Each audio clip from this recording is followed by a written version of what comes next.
It's absolutely important for us to create this community that has no bondage to a day, that has no bondage to certain activities, but that has the capacity to develop a new society, really a civilization. Yeah. Literally a new civilization in the earth. That's what we're really talking about. Yeah. Ultimately, that's what we are actually believing for. I think that's what it's all about. So that's where I sit on the issue. And that's why I find value not anymore in the conversation of Ekklesia. I think that's tried, tested, and dusted. Yeah. Tim has written enough books on it. I think that nails it for us. In fact, I think we need to share Tim's books. Hello, and welcome to Unlock the Kingdom Within You. This podcast explores the profound truth about what it means to be born into the kingdom, not a religion. On this podcast, we challenge the religious and denominational norms which shackle us from expressing the liberty of Christ by exploring the kingdom, the Ekklesia, and citizenship. If you're born into the kingdom but lost in religion, then this channel is just for you. So thank you for listening, and don't forget to subscribe. But final question for you, which is probably the easiest question out of some of the things we discussed. Yeah. And that is, why, with so much going on in the world, why do you think it's important for us to connect and engage with the kingdom, Ekklesia, and citizenship? Okay. For me, this is the picture I have. God deleted my escape route to heaven a long time ago. Okay? That's where it starts. And therefore, I am a spiritual optimist in the sense that I believe the nations are not our enemies. The nations need us. And we will have no impact till we develop something that's superior to what they have in every dimension. And I mean literally every, from education to music, to art, to business, to family. And so there is no single enclave of the Ekklesia that has all that. Yeah, absolutely. No single one. But as we get together and put this together, the power and the profoundness that's going to make it work is going to be the fact that we are non-legislated. We are not bound by any laws or regulations. And we are basically telling the nations, you don't need laws to live right. You can live right without laws. You can do right without laws. You can impact without laws and demands, and you must this. We have this constitutional orders in our nations that nobody follows. Every nation has perfect laws which nobody follows. I can give you a good example. Yeah. When we talk, we used to do these exhibitions where you could. It was one of our ways of evangelism. So basically, you walked into an exhibition where we talk about authority, law, government, citizenship, and culture. And we had these massive. You can imagine like A2, actually A1 like iPads, where we had basically presentations on their games, all explaining each of the 5 components or the 5 themes. And one of them, along with that, was more like an exhibition. So we had panel boards up. And one of those was an example of the difference between God's set of laws in the Old Testament and the laws of the UK. And just to show an example of the fact that there were over 70,000 laws in the UK on the books. Wow. That people don't know and can't obey until it's enforced. Yes. And then in the example with the US was nobody's been able to count the number of laws on the statute books in the US. So in other words, the fundamental laws in scripture, which actually, if you compare it with any other city-state, is quite small. Yes. Really then links to what Jesus said about his covenant not being burdensome. Yes. And so I can understand what you're saying in the context of the societies we live in, having laws and directives and statutes, which Yes. not only people can't obey, but they don't even know. And it would take the level of knowledge it would take to know those laws is nigh on impossible. I guess that's why lawyers make so much money these days. Absolutely. Along with politicians and lobbyists. In fact, most of us discover laws when they are broken. Yeah.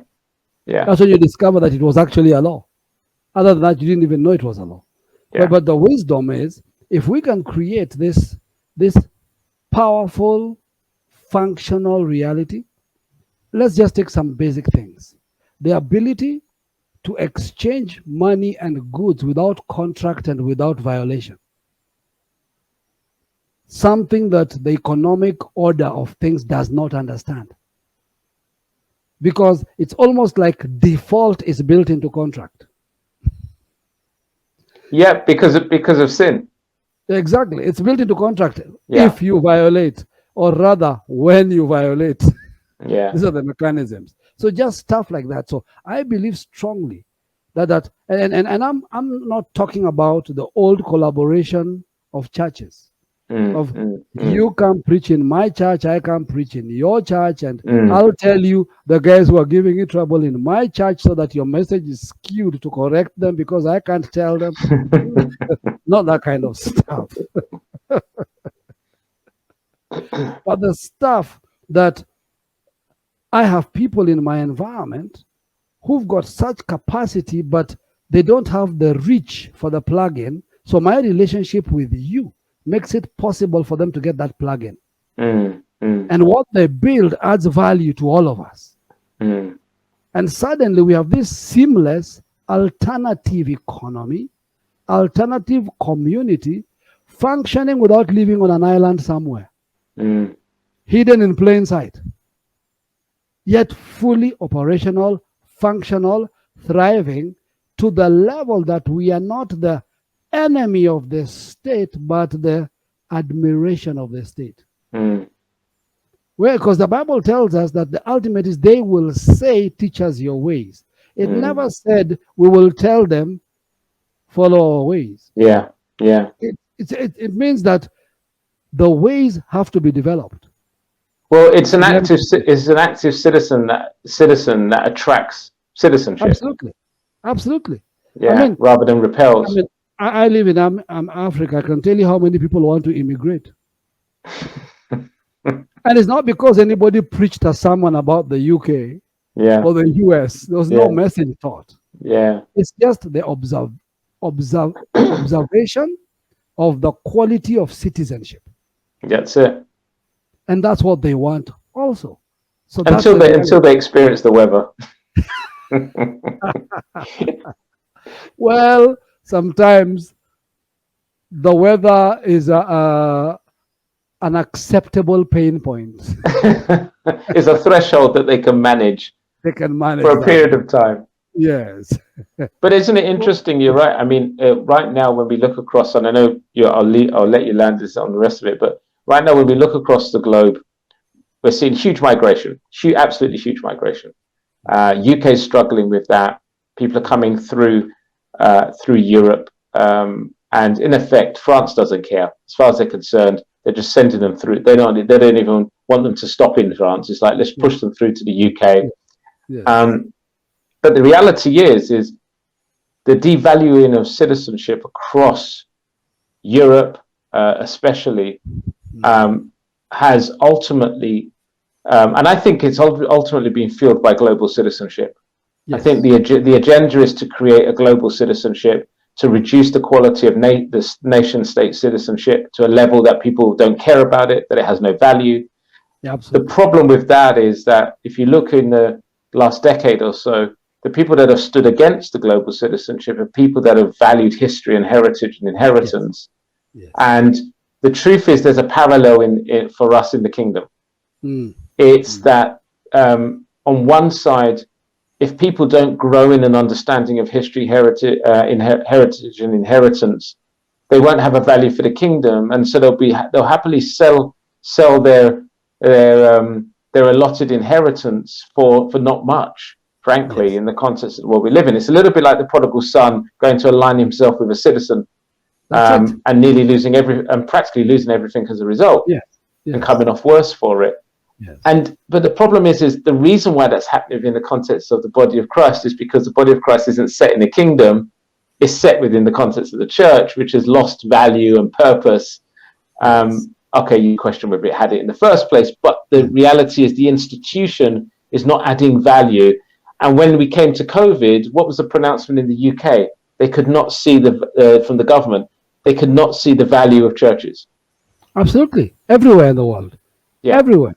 I mean, I preached a message during the shutdown of churches when some people tried to rope me into this movement that was going to demand for the government to allow us to have church again. Yeah. And I asked the question, why? Yeah. And that wasn't a very popular question. I said, why? Why would you want to reopen? I said, study history. In every pandemic, from the Spanish flu to the bubonic plague, the highest number of casualties were Christians. I said, even COVID, when it started, the highest casualty were Italian Catholics. And the truth was, they're the only people who still went to gather. They had this obsession with gathering that had no result. And so they became cross-contaminants and lost a lot of people. So I don't think that is a priority. I think we should be asking, did we teach our people to cope in such a situation? And it raises the important question about this idea of gathering without connection. That's it. Because that's what it's about, really. It's the reason why even when churches went online and essentially just replicated their services online, which is what was happening, that didn't work because most of the people that were assembling in the local church began to realize that actually I have no connection or affinity with the people. I'm going there, and my connection is the liturgy. My connection is something that I think I should be doing. And I've always said it when people say, when people's level of attendance is the metric for their relationship with God, I find that to be a problem. It's terrible. I mean, it's funny how on this conversation we're having on the myth of Christmas, among the things that Constantine gave us was Sunday. The official day that everybody must worship. And anyway, so that we kind of don't have a conflict between the guys of the sun god and the rest of everybody else. And so you see how we get obsessed with stuff that have no actual impact in our lives. And I find that the saddest thing, and that's what came up in that COVID conversation, I said, guys, the truth is, you guys are not fighting for the people. You're fighting for survival. Yeah, absolutely. Keep the doors open, keep the bills paid. Yes, you're fighting for survival. And that's a scary thought because that actually exposes why you meet. It exposes why nobody has impact. It exposes the real reason behind the gathering. And that should be a way for us to query the value of the gathering. Yeah. In that sense. So that's how I look at it. So it's absolutely important for us to create this community that has no bondage to a day, that has no bondage to certain activities, but that has the capacity to develop a new society, really a civilization. Yeah. Literally a new civilization in the earth. That's what we're really talking about. Yeah. Ultimately, that's what we are actually believing for. I think that's what it's all about. So that's where I sit on the issue. And that's why I find value not anymore in the conversation of Ekklesia. I think that's tried, tested, and dusted. Yeah. Tim has written enough books on it. I think that nails it for us. In fact, I think we need to share Tim's books. And we're done with that. Basically. That's what I'm doing now. If somebody wants to know about Ekklesia, I just point them to Tim's book and the course. Yes. So do that. Will sort that out perfectly without a problem. What I think is critical, and I think I need to say this, is that looking through your citizenship thing, I got hooked. The whole idea of the civic spaces, the whole idea of preparing people for citizenship. I think that's a radical journey, and we need to embed it as an actual entry-level process. Let me explain why. Years ago, when I began a bit of consultancy within government, I said to government that, you know, I had friends, ministers in government, I said, what we need as a nation is a national skills database. We don't have one. So basically, what are you planning on? You don't know what the youth or that generation is capable of doing. Yeah. So we'll keep churning out all sorts of educational models that probably don't fit them. All sorts of things they have to do because they're available. But how do we get a national skills database? That's a whole process all by itself. So we'd have to start with having what is our understanding of basic literacy. We have to change the model. Basic literacy is no longer ABCs. Basic literacy can no longer be 1, 2, 3. Basic literacy cannot be read and write.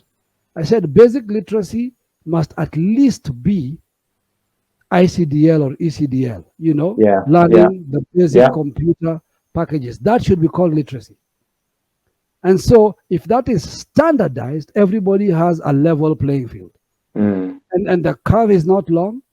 The window to learn that is not long. And the resources to learn that is not huge. Off of that, people can branch off into whatever else in the future. So I believe in the same way, unlock the kingdom, the process should almost become like this package. I mean, once you read Tim's book and you've agreed this works out, the next thing you need is citizenship. You need a passport. You need an identity card. You need to get a citizenship. And that process of citizenship we need to kind of almost bring it down to an art. Where we basically ask people, have you done this? The way we used to ask, are you born again? Remember that question? Literally, that's where we need to go. Have you gone through this process? Do you understand these basic concepts? Therefore, when you say you're a kingdom citizen, are these components in you? Off of that, we can start building that civilization. Off of that, we can start talking kingdom economy. We can talk of the other stuff. But without that basis, the rest is just a story. So I guess that's the next journey. For me, that will be the next journey. That's a conversation that I'll definitely have with you next year on how we can develop a process for a group of people to be able to encounter that process individually. So at least they have that under their belt. I mean, I've been talking with Tim and Andy, because for me the purpose of Restore Citizenship is to create a pathway of citizenship. That's it. But I've always said the pathway of citizenship is a process that a person goes through, but it's not just one voice.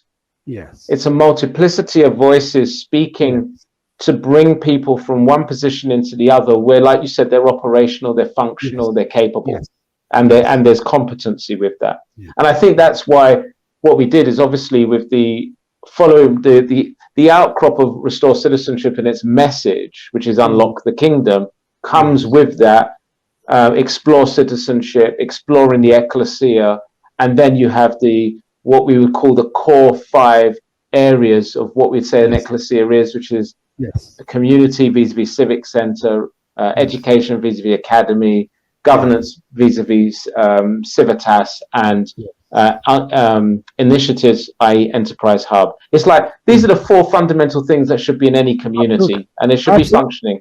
Now, in our world, what I've cultivated is you don't come and sit within an Ekklesia. You come and get involved in any one of those 4 spaces. Excellent. And that's your civic duty. So you go through, you unlock the kingdom, you go through Explore Citizenship, you go into exploring the Ekklesia, and then you go straight into participating as a citizen in one of those 4 civic spaces where you're helping to cultivate society. But for me, what I'm trying to do now, because we're ever such a small group where we are, but what I'm trying to do now, like I said, is create those connections with other communities So Yes. we're building those civic spaces together Yes. and using technology to do that. Yes. Rather than necessarily it's just us working on it and everybody else is over here doing their thing and there's over here. Yes. Let's Yes. work on those civic spaces. Yes. And I think what really encouraged me about it is, and this is why I love watching the tech billionaires, and not just on the Prime, but I've been watching across Yes. the board for the last few years, is how technology was used to literally change landscapes. The ability, Yes. exactly, at every level. Yes. It's only us that have fallen behind the curve. Thank you for joining our fireside talk about the kingdom. My name is Frederick Tobun, and I hope this podcast has been a blessing to you. If you'd like to continue to receive fresh insight into the kingdom, click the notification bell to follow us. For further information about the kingdom, visit our website www.unlockthekingdomwithinyou.com to download your free ebook. See you soon.